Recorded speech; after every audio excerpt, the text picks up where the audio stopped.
আসসালামু আলাইকুম। আশা করব সকলে ভালো আছেন। আলহামদুলিল্লাহ, আল্লাহর রহমতে আমিও বেশ ভালো আছি। আজকে আপনাদেরকে দেখানোর চেষ্টা করব আমি কোন প্রতিষ্ঠানে পড়াশোনা করতেছি বর্তমানে, মানে কোথায় আমি অনার্স করতেছি। আমার কলেজটা খুবই স্বনামধন্য একটা কলেজ আমাদের টাঙ্গাইলে এবং আমাদের সারা বাংলাদেশেই। তো সেই কলেজেই আমি যাচ্ছিলাম। আমাদের এই রাস্তা দিয়ে পাকা করা হচ্ছে, যদিও সম্পূর্ণ পাকা করা হচ্ছে না। আমি একেবারে প্রত্যন্ত অঞ্চলে থাকি, সেইখান থেকে কলেজ যাই।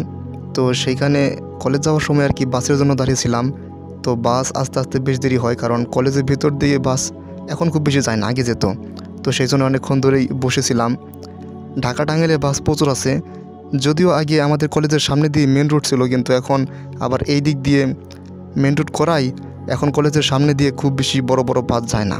অবশেষে কিছুক্ষণ বসে থাকার পর আমি আমার কলেজে চলে আসলাম। এটা হচ্ছে আমাদের কলেজের দেয়াল। আমাদের কলেজে 3টি গেট আছে। এটি হচ্ছে প্রধান গেট, যেটি দেখতে পারতেছেন, এটি সবচেয়ে পুরনো গেট। আমাদের কলেজটি 1926 সালে প্রতিষ্ঠিত হয়েছে। বুঝতেই পারতেছেন কতটা স্বনামধন্য কলেজ। আর এখানে বেশ কিছু দিঘি আছে, দেখতেই পারতেছেন। আমি ঢোকার পর আর কি কিছু ভিডিও করতেছিলাম। প্রথম আর কি কলেজে গেছি, আমি অনার্স ফার্স্ট ইয়ার পড়াশোনা করতেছি। এটা হচ্ছে আমাদের কলেজ ভবন। বিভিন্ন ভবন দেখতে পারতেছেন। এখানে বাংলা ডিপার্টমেন্ট আছে, গণিত ডিপার্টমেন্ট আছে। এগুলো আগেকার ডিপার্টমেন্ট। এই কলেজটি যেহেতু বলেছি অনেক প্রাচীন এবং বাংলাদেশের প্রথম সারির যে কলেজগুলো আছে, একটা সময় আমাদের এই টপ 5-এর মধ্যে সবসময় থাকতো। এমনকি এখনও বাংলাদেশে বর্তমানে টপ 10 কিংবা টপ 15 কলেজের মধ্যে কিন্তু বাংলাদেশের মধ্যে রয়েছে। কলেজের মধ্যে ন্যাশনাল ইউনিভার্সিটির মধ্যে কথা বলতেছি, সেখানে কিন্তু রয়েছে। অর্থাৎ বুঝতেই পারতেছেন আমাদের কলেজের বেশ স্বনাম রয়েছে। এতক্ষণে আমাদের কলেজের নামটাই বলা হলো না। আমাদের কলেজের নাম সরকারি সাদত কলেজ, বা একে সংক্ষেপে করটিয়া কলেজও বলা হয়ে থাকে। এটি টাঙ্গাইলে অবস্থিত। তো এই কলেজের ইতিহাস সম্পর্কে একটু জেনে আসি, চলুন। সরকারি সাদত কলেজ বাংলাদেশের টাঙ্গাইল সদর উপজেলায় করটিয়ায় অবস্থিত একটি ঐতিহ্যবাহী কলেজ। এটি হলো অবিভক্ত বাংলার মুসলমানদের প্রতিষ্ঠিত প্রথম কলেজ। ঢাকা টাঙ্গাইল রোডের উপরে, ঢাকা থেকে 90 কিলোমিটার উত্তর পশ্চিমে এবং টাঙ্গাইল থেকে 7 কিলোমিটার পূর্বে অবস্থিত। 38 একর জমির উপর প্রতিষ্ঠিত এই কলেজ জন্মলগ্ন থেকেই বাংলাদেশের শিক্ষা উন্নয়নের ক্ষেত্রে এক অনন্য অবদান রেখে চলেছে। কলেজটি বর্তমানে জাতীয় বিশ্ববিদ্যালয়ের অধীনে রয়েছে। 1926 সালে আটিয়ার চাঁদ ওয়াজেদ আলী খান পন্নী পিতাসহ সাদত আলী খান পন্নীর নামে কলেজটি প্রতিষ্ঠা হয়। প্রিন্সিপাল ইব্রাহিম খাঁ এই কলেজের প্রথম প্রিন্সিপাল ছিলেন। 1926 থেকে 1947 সাল পর্যন্ত সুদীর্ঘ 21 বছর তিনি এই পদে বহাল ছিল। 1938 সালে শেরে বাংলা একে ফজলুল হক যখন অবিভক্ত বাংলার প্রধানমন্ত্রী হন, তখন তিনি কলেজটি পরিদর্শন করতে আসেন এবং কলেজের জন্য মোটা অঙ্কের অনুদান বরাদ্দ করেন। ওই বছরই কলেজটি ডিগ্রি কলেজে উন্নীত করা হয়। বর্তমানে 18টি বিষয় অনার্স ও 12টি বিষয় মাস্টার্স করার সুযোগ রয়েছে এই কলেজে। নতুন করে 5 তলা বিশিষ্ট 2টি একাডেমিক ভবন, একটি ছাত্র হল ও একটি ছাত্রী হল নির্মাণ কাজ শেষ হয়েছে। মোট 5টি একাডেমিক ভবন, 2টি হিন্দু হল, 3টি ছেলেদের হল, 2টি মেয়েদের হল রয়েছে। সমৃদ্ধশালী লাইব্রেরি রয়েছে, যেখানে আছে হাতে লেখা কোরআন শরীফ সহ আরও দুর্লভ সব বই। আছে কবি নজরুলের বিশ্রাম নেওয়া সেই স্মৃতিচারণ নজরুল কুটির। 2টি মনোরম পরিবেশের পুকুর রয়েছে। বর্তমানে 4 তলা ভবন বিশিষ্ট মসজিদ নির্মিত হচ্ছে। এই কলেজে রয়েছে আলাদা মেডিকেল হল, যেখানে ছাত্রছাত্রীদের বিনামূল্যে চিকিৎসা করা হয়ে থাকে। এছাড়া রয়েছে বিতর্ক ক্লাব ও অন্যান্য ক্লাব, বিএনসিসি, রোভার স্কাউট, বাঁধন, যেটি স্বেচ্ছায় রক্তদানের একটি সংগঠন সহ আরও বেশ কয়েকটি সংগঠন রয়েছে মাসিক সাহিত্য পত্রিকা। এছাড়াও এ কলেজে বেশ কিছু সুযোগ সুবিধা রয়েছে। আমাদের কলেজে বেশ কয়েকটি দিঘি রয়েছে, তার মধ্যে এই দিঘিটি অন্যতম, এবং এটি যেহেতু সামনের দিকে সেহেতু এটিকেই মানুষ বেশিরভাগ চিনে থাকে। তাছাড়াও বেশ কয়েকটি দিঘি রয়েছে, ছোটোখাটো পুকুর রয়েছে। আর যাদেরকে দেখতে পাচ্ছেন, এটা হচ্ছে রেজাউল ভাই। তো আমি কলেজে রেজাউল ভাইকে বেশিরভাগ চিনি, অন্য কাউকে খুব বেশি চিনি না, কারণ অন্য কারোর সাথে আমার পরিচয় নেই। উনি আমার এক ব্যাচ সিনিয়র, উনি বাংলা ডিপার্টমেন্টে পড়াশোনা করেন। আর আমি কোন ডিপার্টমেন্টে পড়াশোনা করি সেটা বলতেছি। এটা হচ্ছে আমার ডিপার্টমেন্ট, আমি ইতিহাস বিভাগে পড়াশোনা করতেছি। আমার বিভাগ হচ্ছে ইতিহাস বিভাগ। তো ইতিহাস বিভাগে আমি পড়াশোনা করতেছি, বর্তমানে অধ্যয়নরত আছি। আমি অনার্স ফার্স্ট ইয়ার। তো এটা দেখতে পারতেছেন বিশাল একটা লম্বা একটা বিল্ডিং, এটা 2 তলা বা 3 তলা হবে।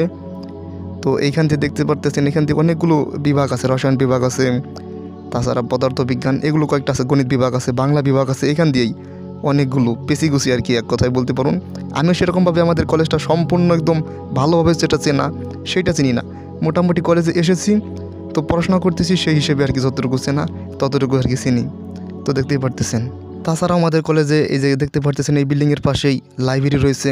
এইখানে যে কেউ ইচ্ছা করলে পড়াশোনা করতে পারে লাইব্রেরিতে গিয়ে, এবং সেখান থেকে ইচ্ছা করলে বাড়িতে নিয়েও পড়তে পারে। এইখান থেকে দেখতে পারতেছেন যে এই টিনের ভবন, এগুলো আগেকার ভবন। আর ওই যে দেখতে পারতেছেন যে 4-5 তলা বিল্ডিংগুলো, ওগুলো নতুন নতুন হয়েছে। আগে এইখান দিয়ে আগে ক্লাস হতো, টিনের যেসব ভবন দেখতে পারতেছেন।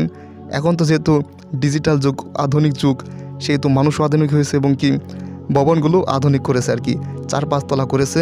সেখানেই শিক্ষার্থীদেরকে পড়াশোনা করানো হয়। আর এগুলো টিনের ভবনে সম্ভবত এখানে হিন্দু হোস্টেল, বর্তমানে যারা হিন্দু শিক্ষার্থী তাদেরকে আর কি রাখা হয়। আমাদের এখানে 2টো ছেলেদের এবং 2টো মেয়েদের সম্ভবত হল আছে।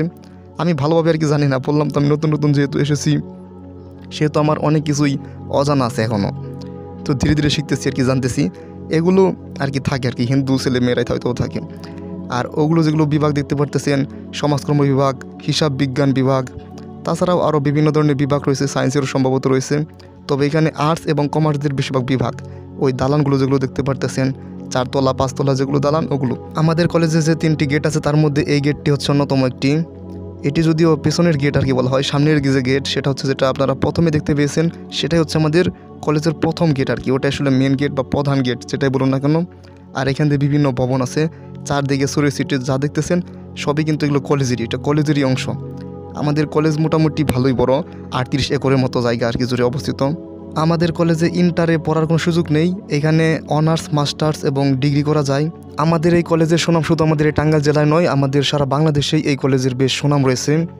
এই কলেজটি আমাদের বাংলাদেশের একটি অন্যতম প্রসিদ্ধ কলেজ এবং এটি একটি প্রাচীন কলেজ এবং কি মুসলমানদের আর কি তৈরি প্রথম আর কি কলেজ বলা হয় এটিকে। এবং আমাদের কলেজে বিভিন্ন ধরনের খেলার মাধ্যম আছে, মাঠ আছে। মাঠ ছাড়াও ইনডোর যেসব গেম আছে, যেমন ক্যারাম হোক বা এগুলো খেলার নাম আসলে কী বললাম জানি না। আর এখানে দেখতেই পারতেছেন পাশে কিন্তু রেজাল্ট ভাইরা দাঁড়িয়ে রয়েছে তারা খেলার জন্য, আর পাশে এখানে ভাইরা কিন্তু পড়াশোনা করতেছে। এটাই হচ্ছে ইউনিভার্সিটির মজা। কেউ দেখবেন যে পড়াশোনা করতেছে, কেউ দেখবেন খেলতেছে, কেউ দেখবেন যে কিছু আবিষ্কার করার জন্য চেষ্টা করতেছে, কেউ দেখবেন যে আবার মানে পড়াশোনার দিকেও না বা খেলার দিকেও না, মানে চুপচাপ থাকে। তো নানান ধরনের পোলাপান কিন্তু আপনি ইউনিভার্সিটি কলেজে কিন্তু দেখতে পাবেন। এটা একটা মজা, ঠিক আছে। এমনকি 64 জেলার মানুষের সাথে কিন্তু পরিচয় হওয়া, এটাও অনার্স জীবনে একটা ভালো একটা পাওয়া। তবে সবচেয়ে বড় কথা হচ্ছে অনার্সে পোলাপান ক্লাস করে না। তবে আমাদের কলেজে ক্লাস না করলে 5 নম্বর কেটে দেওয়া হয় পরীক্ষার মধ্যে। আর এখন যে ডিপার্টমেন্টটি দেখতে পারতেছেন এটি হচ্ছে আমার ডিপার্টমেন্ট। এখানে সিঁড়িতে বসেছিলাম, ইতিহাস বিভাগ আর কি এর বাইরে থেকে। এখানে আর কি বসে বসে কিছু ভিডিও করতেছিলাম, বসেছিলাম। এখানে কোনো ছাত্রছাত্রী ছিল না, আমি একাই ছিলাম। আমাদের ডিপার্টমেন্টের বাড়ি থেকে এটা হচ্ছে ভিউ, এবং আমাদের সামনে যেটা দেখতে পারতেছেন ওটা হচ্ছে লাইব্রেরি, ওটাই হচ্ছে লাইব্রেরি। ওইখান থেকে অনেক ছাত্রছাত্রীরা বই পড়াশোনা করে। প্রত্যেকটা ডিপার্টমেন্টের বড় ভাই বোন বা ছোটো ভাই বোন কিন্তু ওখানে পড়াশোনা করে লাইব্রেরিতে। আর এটা দেখতে পারতেছেন যে নোটিশ বোর্ড, আর এটা হচ্ছে আমাদের কলেজের একটা হল। আর পাশে রয়েছে ক্যান্টিন, ওই ক্যান্টিনে বিভিন্ন ধরনের খাবার পাওয়া যায়। আর এটা তো বললামই দিঘি, এই দিঘি অনেক বড় এবং সামনের একটা দিঘি। আমাদের গ্রাম থেকে মোটামুটি আমাদের কলেজ 10 থেকে 12 কিলোমিটার তো হবেই। মোটামুটি 5 কিলোমিটার আমি সাইকেল নিয়ে আসি, এবং আরও যে 7-8 কিলোমিটার আছে বা 5-6 কিলোমিটার যতটুকুই হোক ওইটুকু আমি এখানে সাইকেল রেখেই যাই। এখানে 5 টাকা করে দিতে হয় প্রতিদিন। তো এই মামাটা বেশ ভালো, এই দোকানে রাখি প্রতিদিন, এবং অনেক ছাত্রছাত্রী রাখে। তো এরকমভাবে অনেক কষ্ট করে কিন্তু আমরা অনেকেই পড়াশোনা করতেছি, এবং কি গ্রামের বেশিরভাগ ছাত্রছাত্রীরা কিন্তু কষ্ট করে পড়াশোনা করতেছে। এটা আমাদের পাশে গ্রাম, এখানে রাস্তা পাকা করা হচ্ছে, এবং কি দেখতে পারতেছেন আশেপাশের ভিউ অনেক সুন্দর ছিল। তো এতটুকু ছিল আজকের ব্লগ, আশা করি ভালো লেগেছে। ভালো লাগলে অবশ্যই আমাদের চ্যানেলটি লাইক, কমেন্ট এবং শেয়ার করবেন, এবং অবশ্যই ভিডিওটি কেমন লাগলো অবশ্যই কমেন্টে জানাতে ভুলবেন না। আসসালামু আলাইকুম।